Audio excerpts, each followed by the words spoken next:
talking, I don't sweat that. If they don't trust me either, I respect that. But she need down the ride, oh, I bet that. Ooh, I slide for my people, don't forget that. Don't forget that. Don't forget that. Ooh, I slide for my people, don't forget that. Don't forget that. Don't forget that. Ooh, I slide for my people, don't forget that.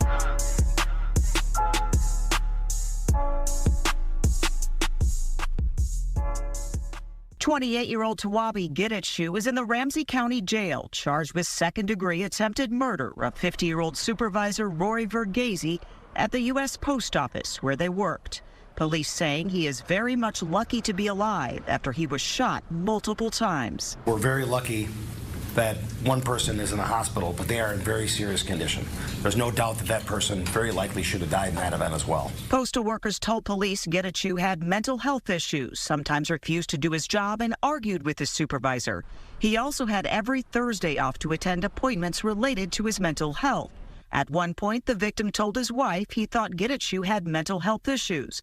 The chief saying something needs to change so they can intervene sooner. We have to find solutions for these issues, and particularly these people in mental health crisis that are tripping the system and flagging us earlier on so that these situations aren't allowed to go on longer, where violence becomes something that happens later on. So with the suspect's apparent mental health issues, how did he get a gun permit?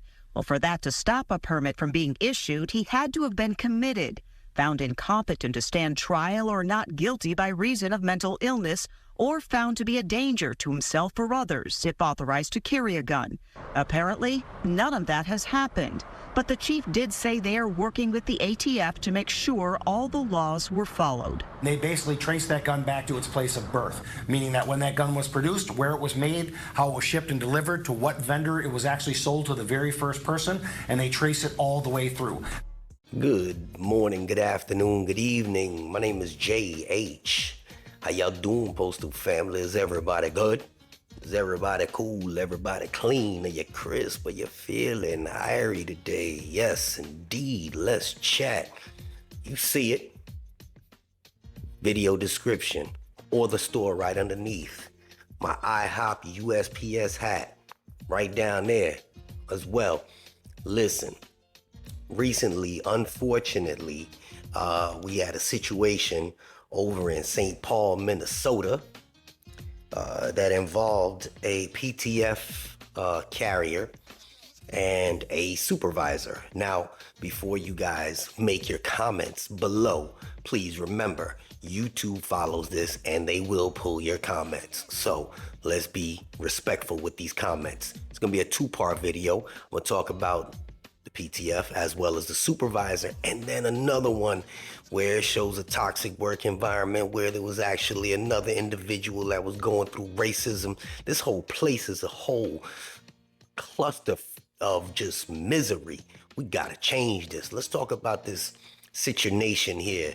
The details about it, it was located in St. Paul, Minnesota. The victim, which was a supervisor, suffered life-threatening injuries. The person did not pass away. The suspect's name was Tawabi Semu Gidichu. I don't know what type of guy, his very unique name, and he was a USPS employee. He has been charged with second-degree attempted murder. The Postal Police as well as St. Paul Police are investigating, determine the motive and circumstances around the shooting. We already know or have a good idea just because we work for the post office. Now, we've been talking about changing the culture for a minute. We've been talking about things that have been going on with the post office for a minute, and how some supervisors feel as if they can talk to other adults in any type of slick manner, and consequences come with that. This is definitely not the way to go. If you feel as if you are in a scenario or situation where you want to be, that word, that term, go postal, please reach out to somebody that can help. Sometimes we feel like we're alone in situations. We feel like there's nobody to reach out to and talk to. Nobody deserves their life taken in any of these manners, because even if the supervisor lives, obviously there's going to be scars for life, and this individual here is facing prison time. Before we do anything silly, let's think about things. Now, back in the days, we used to handle things with the hands, pop, pop, pop, pop. Now, all of a sudden, it's just pull a gun. It's unfortunate that this stigma over us, the United States Postal Service, has been somebody going postal. They got to change that. Now, what I've been told is that the individual, the supervisor, was a really decent person. So what was the motive? Who knows at this point? We do know that it happened. The person may have been a decent person. Other people, this other individual may have been triggered by something he said. We're not going to speculate. We just happen to know the culture when it comes down to this specific place.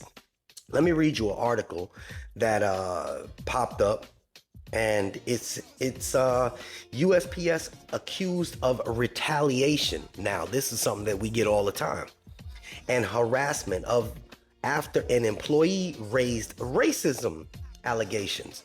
Now, racism isn't always about color. It could be about man versus female. It could be about height. It could be about language barriers. It could be anything. The individual, Carla Vincent, worked for the USPS for 26 years, says she endured intimidation and bullying. Well, slap me silly and call me naked. That's what kind of happens. This place is full of that. The environment is toxic. We should not think that it's okay. We should not say, suck it up, buttercup. That's not acceptable. It's just not. After reporting 2 Caucasian co-workers who allegedly used racial slurs. Some people are a little bit more sensitive than others. You call me a racial slur, we're going to go outside and fight. We're going to fight with the hands. It is what it is. You win, okay, I go on a tuck tail and you got the, I'll buy you a beer later. I whoop your ass and we going to buy beer later, and we're going to sit down and work our differences out. There's definitely no need to go this route, because at the end of the day, if you cut me, I bleed red. I cut you, you bleed red. Me, I bleed blue. Y'all get it. Some of you get it. USPS is facing accusations of retaliation, harassment, and intimidation of a longtime employee who alleges she experienced racism on the job. The individual worked for the USPS in Gainesville, Florida. Well, that's a problem right there. 26 years. Everything changed last February. This is a story, so if you want to stick around for it, listen through it. Individual who's African American overheard 2 of her colleagues in a conversation. Both used racial slurs, according to Vincent, and filed an illegal filing submitted by USPS, which one of them would later repeat to her directly when recounting the exchange. Now, I hear shit all the time. I don't give a rat's ass what you say. That's your conversation. Freedom of speech in this country. It is what it is. You gonna call me call me. Don't say it to my face. That's your conversation. Do your thug dizzle. There ain't nobody gonna say it to my face. Then we got the issue. Hands. Deal with the hands. This has gotten out of hand, obviously.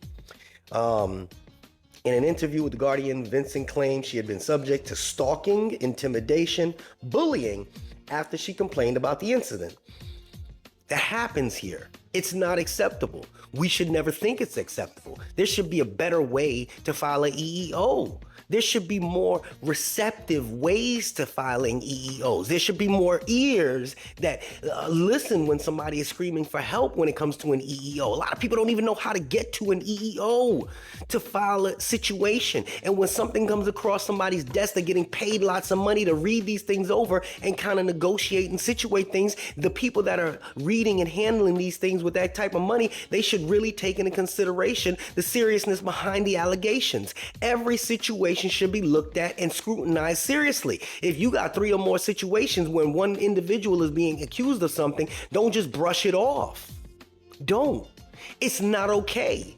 And because it's too much of a headache for you to move a supervisor from here to there or move an employee from here to there, that's not my business. If I told you that this person keeps harassing me, make something change, because consequences have to occur for people that have bad behavior. That's the facts in life. All right, I go out there and fucking knock on everybody's door and ding dong ditch, that's what they call it.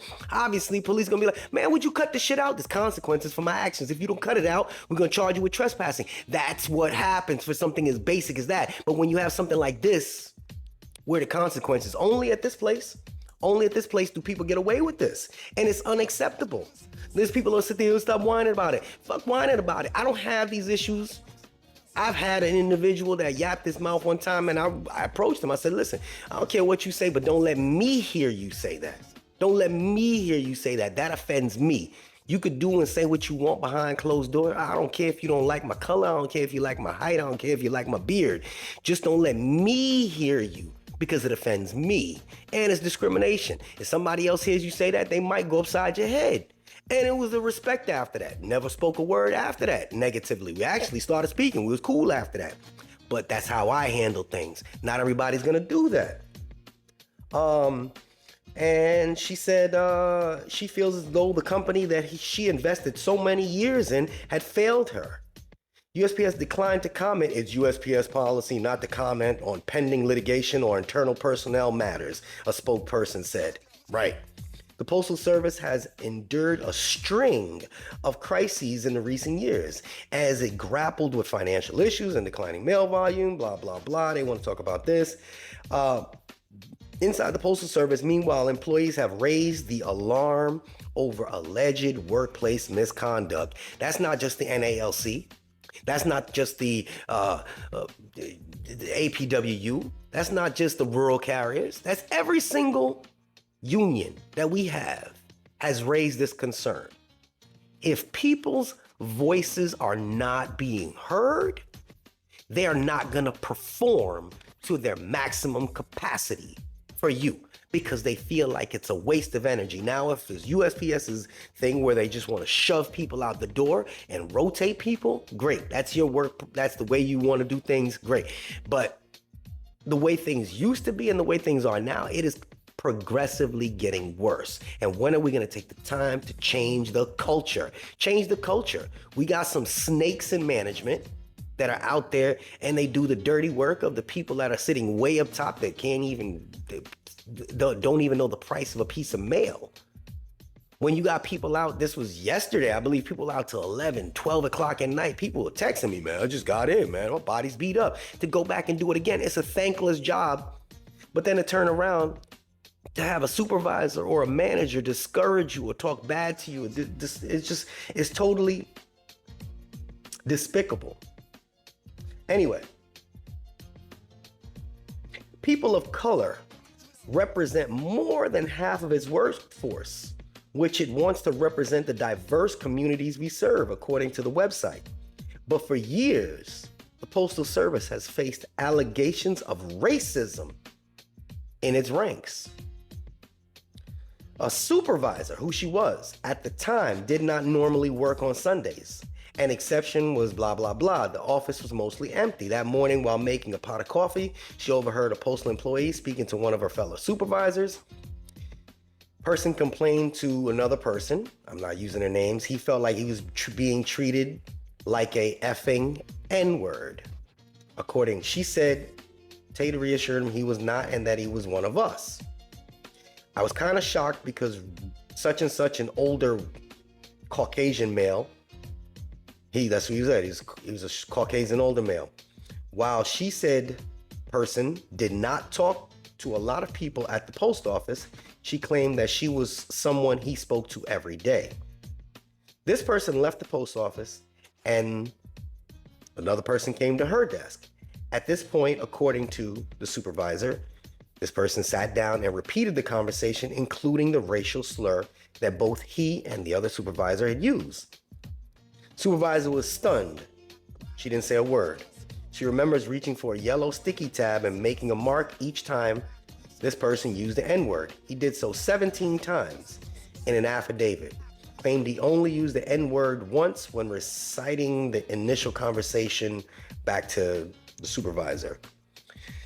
Such and such walked away. When she got up, she went to the bathroom and she cried. She cried because she believed that this man she'd been working with for a few years felt the need to sit down and say these things and just kept saying it over and over and over again. Around 45 minutes later, she decided to confront and said, I don't think the conversation you and such was hurtful to me. Oh, you don't think that such and such had the conversation was hurtful to me. And then you came to me and never addressed the other supervisor by saying, as a supervisor, but then you came and sat at my desk and you said it over and over again like it's in your vocabulary every day. You continue to say it. Then the supervisor started to cry. I didn't even realize what I was saying, according to her. Anyway, this all continues. I will leave a link to this article in the pinned comment so you can read it for yourself. Read it, and just be kind, or at least be fair with your wording. Just because we're a different color, we don't have to agree with everything. Just because we're different nationalities and different ethnics, we don't have to agree with everything. We all want the same thing in life, at least I assume we do, which is some type of prosperity, some type of peace, and some type of health, right? So if that's what we want, we all have different approaches to get there. At the end of the day, if somebody needed a shirt off my back, I don't care what your color is, I'm gonna do that. You know why? Because it's easier to smile than it is to frown. It is easier to help than it is to try to be nasty and degrading to somebody. I say this because I hope my fellow supervisors, I hope my fellow managers, I hope my fellow USPS co-workers, the ones that work side by side with me, will one day work with some type of unity and stop discriminating against each other. This whole thing where people say, you're just an assistant, you're just a PSE, you're just a level 2, or you're not on my same. Why is there so much division under the United States Postal Service? Isn't that something that we should all think about? Because at what point do you just say, this ain't worth it no more? I can just go work the truck driver somewhere. I hope it doesn't have to come to that. I pray that other bodies somehow figures out a way to make your own environment better. Change the culture. This is JH. Podcast is coming soon, baby. And I'm out. Unexpected expenses stressing you out? Get the money you need now with Loans for Feds, a program designed specifically for federal employees. Bad credit is not a problem. Application is fast and easy with same-day approvals. Apply now.